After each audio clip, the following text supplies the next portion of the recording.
How did you accommodate a student with a disability in your class? Well, I've had a number of occasions where I've had to accommodate somebody because of situations, their lives or whatever, and not always easy for me to discern what was going on or what was happening. So with a lack of training, because I'm a metalsmith, I run a metal studio, jewelry, metal arts, in a creative environment, it's not always easy to notice what is coming at me. So in a couple of cases, one case was a person who had self-harm issues and addiction to her problems, and it became so chronic that at one point it came to my attention. I kind of felt it. I started to see scars and things, and I was very disturbed by that, and I didn't know how to deal with that. And at one point it was her reaching out to me saying, I see blades there, and we need blades. We need very sharp instruments in our studio. And I had to start to think about how am I going to be able to help her without removing her from the situation. So I started to remove the blades. So people all of a sudden had to start signing out the blades. And it was very difficult to handle this one in particular because I didn't want to tell the class this is the reason. But people started to figure it out, and there were health and safety issues as well attached to that. And so because I make them sign off on the first class, for example, about health and safety rules and about disclosure if they have any issues that they would like to share with us for the safety and the safety of others, it gives me permission sometimes to approach them and say, you know what, I'm feeling that there's something, would you like to talk about it? That's my way of approach because I'm not trained that way. I do hammers, I solder, this stuff about how to recognize somebody's crisis is not always easy for me. And then I have a person also who has Asperger's syndrome. And then at first I didn't realize what it was, except for tears and tears and tears. And so her and I had to develop a system where at first it was always my office, cry, cry. And I couldn't understand what had set her off. Eventually she disclosed to me, and without too much guidance, we tried to figure out a language. So I asked her, what could I do for her? And how could she try to help me identify when something was starting to set her off. So we developed a bit of a language with her eyes sometimes, or sometimes she'd just say no. And sometimes I've tried to push her too. It became a very interesting relationship, trying to make her maybe make an effort. And maybe that's not the right way to approach it, but I said many times, there are 12 in a class. It's not written on your forehead. I forget that you have those issues. So I've learned to manage the class around this person. Now, fortunately for me and for a lot of her classmates, she at one point after a crisis decided to self-disclose. And there was a fabulous thing that happened. People said, oh my God, this person is so nice. We didn't know why she was being so cranky or whatever. And eventually it created a fantastic learning environment for everybody, where the Verbery was very protective and also very accommodating, for lack of a better word. How was the experience from your perspective? It's always a surprise because I went to art college. I don't have psychology background.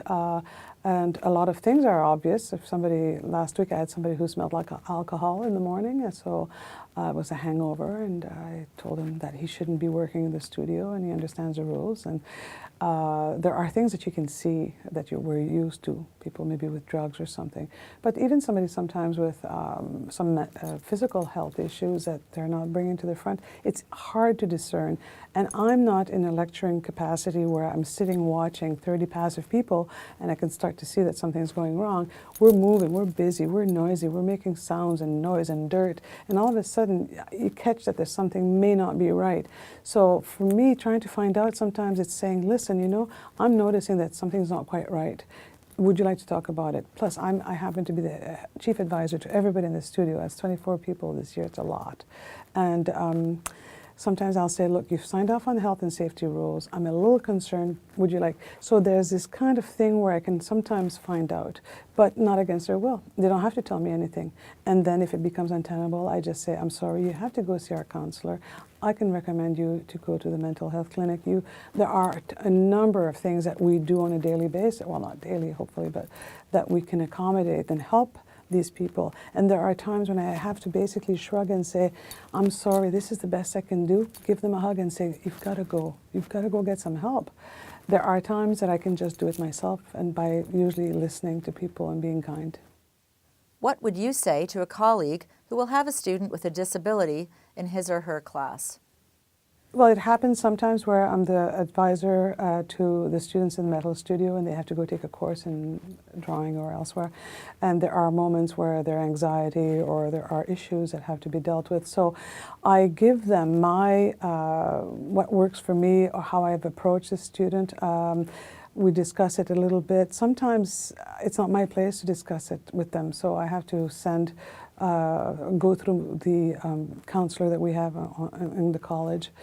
But if it's somebody casually, like somebody who works with me in the studio and we share the student in various courses, I will be very honest and I will say, don't forget that when you reach out to teach these certain types of things, you've got to try to keep in mind that somebody may respond to those sounds not in a good way. And it's your job to try to maintain the classroom, find the balance, try to find the balance for how to make sure that a classroom of adults can get their needs met with the tools that they need for their job, at the same time as to not necessarily ignore or forget the ones that needs that special bit of attention. It's not easy. It's certainly not easy. It's been the number of, I would say, the past 5-7 years. I've been teaching at the college for, it's going to be 28 years soon.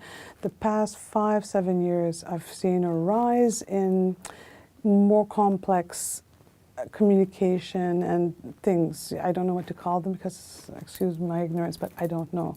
But there are a lot more anxiety in the younger people, and it's complex, and it's out. Out is good, but then people like me have to learn how to work with that.